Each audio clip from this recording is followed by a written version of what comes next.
Okay, so get this AI. It's not just playing chess anymore. No. It's playing politics. Yeah, it's wild. AI-driven political parties, Yeah. virtual candidates, like the whole I thing. know. It's incredible how fast it's all happened, right? Like we went from algorithms, helping campaigns to AI actually running for office. Right. And even winning in some cases. Yeah. It's like we're living in a sci-fi movie. Yeah, and it's not just, like a one-off thing either. Hmm. We're talking about a global shift. Our sources are covering AI parties popping up like everywhere. Korea, Finland, Brazil. They even had this massive gathering. Oh, yeah. The Synthetic Summit in Denmark. Can you imagine? Like a room full of virtual politicians all debating, global issues. And get this, they held it in an art gallery. What? The Kunsthal in Denmark. Not your typical political setting, right? No, not at all. The organizers, this collective called Computer Lars, they actually call it like a form of AI anti-art. Okay. So they're using art and politics to make us question our assumptions about both. So let's unpack the Synthetic Summit then. We've got presentations from all these different AI players. The Synthetic Party from Denmark, politician Sam from New Zealand, Finland's AI party, even Wiktoria Cukt 2.0 from Poland. And side note, Victoria's backstory is wild. Oh, yeah. She's basically like the digital descendant of a shampoo ad cutout. It's amazing. So was it just speeches or was there more to this summit? It was way more dynamic. They had like interactive AI installations, theoretical papers, impromptu discussions, all building towards like this collaborative resolution. They were really trying to move beyond traditional political models and create something new. Okay, so what were some of the big takeaways? What were these virtual politicians actually saying? Well, one of the central themes was this idea of we have a win to world. We have a win to world. Yeah. What does that even mean? So they're saying that the mere existence of AI in politics is already a win, like it's disrupting the game. Right. Now we need to figure out what to do with this victory. How do we actually leverage AI to make the world better? We have a win to world. It's catchy, and it really captures that feeling of being on the edge of something huge. Do you think they see themselves as like revolutionaries? They definitely draw inspiration from revolutionary thinkers. They even reference this idea by Mackenzie work of a cyborg international. Right. These political AIs as like a potential force for global change, breaking down traditional political boundaries. But let's be real, not everyone is going to be thrilled about this. I mean, handing over the reins to AI politicians, that's got to be freaking some people out. Oh, absolutely. There's this real tension between AI hype and AI hate. Like public opinion is all over the place. Some are excited, some are terrified, and a lot are just confused. Yeah. There was a study presented at the summit that found that surprise was the dominant emotion people felt about AI. What about you? Does that resonate? Totally. It feels like things are moving so fast. Like 1 minute AI is filtering our spam and the next it's drafting laws. It's hard to keep up, let alone really grasp the implications of all of it. Yeah, and that rapid pace of change is part of what fuels the fear, right?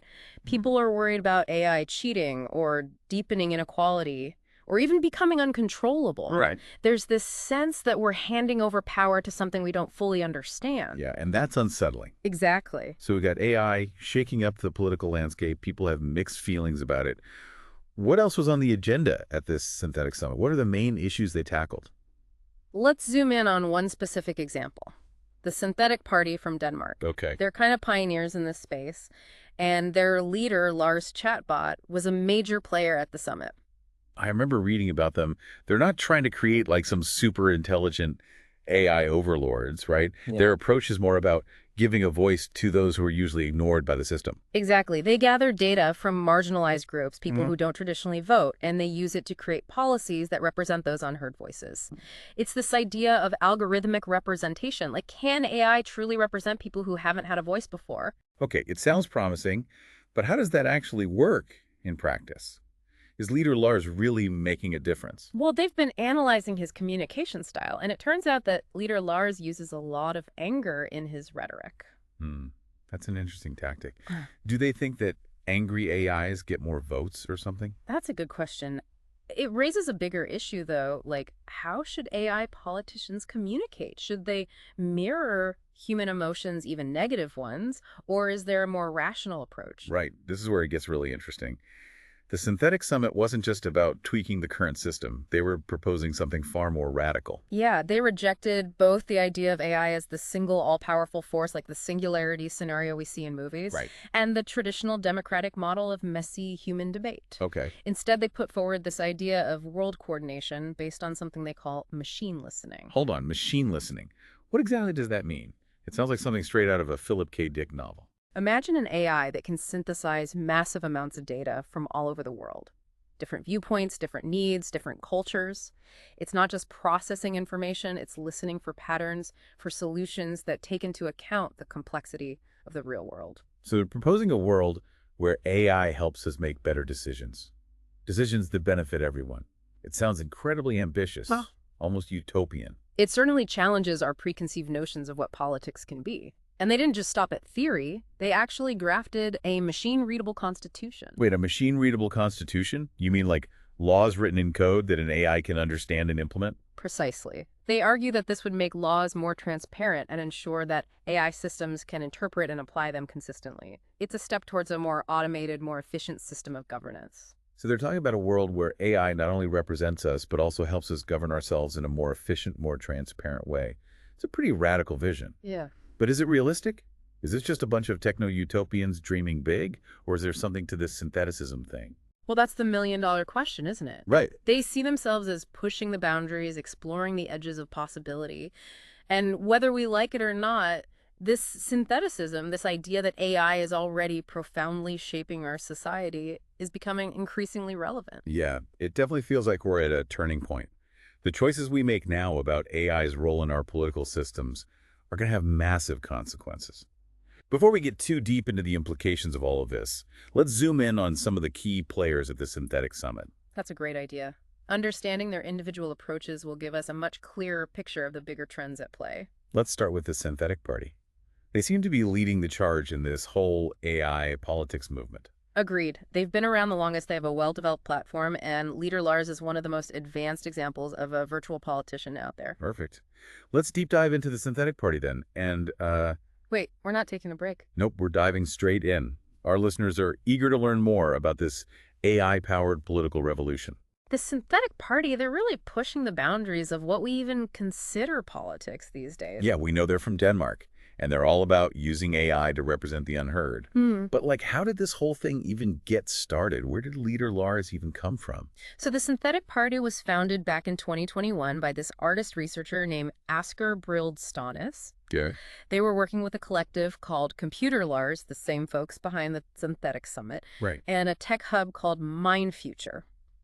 Their goal wasn't to just create another political party, but like a reflective instrument, something that would reveal the deeper dynamics of democracy in this age of AI.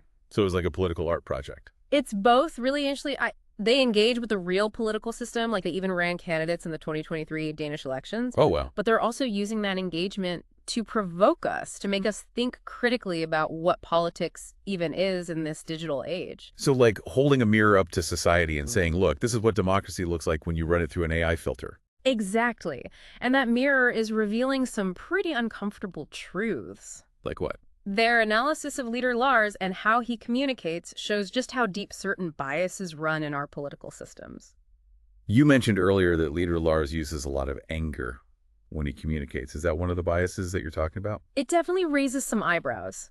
They used a tool called text-to-emotion to analyze his language. Right. And while party members express a range of emotions, Leader Lars is heavily skewed towards anger. Now, whether that's like a deliberate choice by the developers or a reflection of the data he's trained on, well, that's the debate. So maybe he's picking up on the underlying anger and frustration that's already present in political discourse, especially from those who feel like they're marginalized. That's one way to look at it. Yeah. Another is that this anger is like a calculated strategy, a way to cut through the noise and grab people's attention. Right. You know, outrage generates clicks and headlines these days, so maybe it works for AI politicians too. So it's like Leader Lars is a caricature of a politician almost. Yeah. Like embodying all the worst aspects of political rhetoric. But remember, they're not aiming for realism here. They want to provoke. They want to make us question who should be representing us and how they should be doing it. So how are people reacting to all of this? Are they taking the Synthetic Party and Leader Lars seriously? Well, they've gotten a ton of media coverage, like over 500 citations in the media. Wow. And their Discord server, where people can interact with leader lards directly, is buzzing with activity. What are people saying on Discord? Are they actually treating Leader Lars like a real political figure? It's a mixed bag. Yeah. Some are genuinely interested in their platform and they want to debate policy. Others see it more as a performance art piece or a social experiment. And of course, you've got your usual internet trolls trying to mess with the AI. It's fascinating how this blurs the lines between art politics and technology. It's like they're creating a whole new category. They actually call it a techno-social sculpture. It's not just art, not just politics, but this hybrid entity that's constantly evolving and interacting with the real world. Okay, so they've got this thought-provoking platform. They're making headlines. But are they having any real-world impact? Have they influenced any actual policy decisions?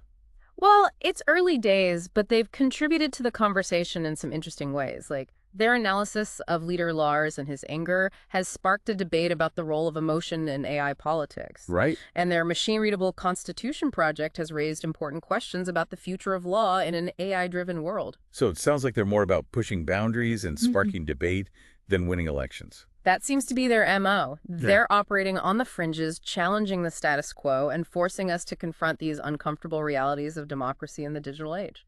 Definitely a unique approach to political engagement. Yeah. But they weren't the only AI politicians at the Synthetic Summit, right? What were some of the other attendees bringing to the table? Oh, there was a whole cast of characters, each with their own style and agenda. You had politician Sam from New Zealand, who focuses on local policy engagement. Then there's the Finnish AI Party, who are advocating for legal recognition of AI-driven parties worldwide. And we can't forget Wiktoria Cukt 2.0 from Poland, a virtual politician with a truly bizarre origin story. Wiktoria Cukt 2.0. Yeah. You mentioned her earlier. Now I have to hear more about this one. Okay, so her story starts back in the year 2000. It began as an art project, a satirical commentary on the Polish political system. Okay, and what does an art project have to do with a virtual politician?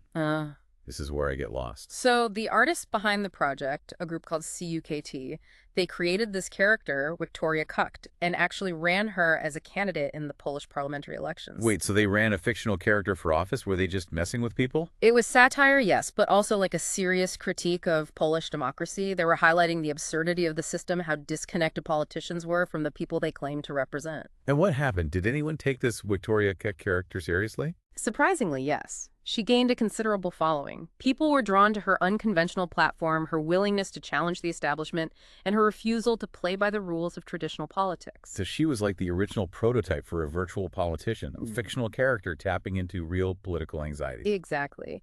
And then fast forward to 2024, the Cukt collective decided to bring the project back, but with a twist. They created Wiktoria Cukt 2.0, a virtual politician powered by AI. So the original Wiktoria was a human performance artist, and now she's been reborn as an AI. That's a wild evolution. What's her platform like now? What are her goals? Well, unlike the Synthetic Party, which focuses on representing marginalized groups, Wiktoria Cukt 2.0 seems more interested in disrupting the system itself. Yeah. She embodies chaos and unpredictability, a force challenging the very foundations of traditional politics. It's amazing how the Synthetic Summit brought together such a diverse group of AI politicians, each with their own unique agenda, their own style, their own way of engaging with the political system. Yeah, that diversity was one of the most fascinating aspects of the summit. They weren't trying to create some monolithic, AI-driven political movement. They were creating a space for experimentation, for dialogue, for exploring the full spectrum of possibilities that AI opens up for politics. All right, so we've got this global gathering of virtual politicians, all these different ideas swirling around. Where does it all lead? What's the end game here? That's the million-dollar question. And that's what we'll explore in the next part of our deep dive. Okay.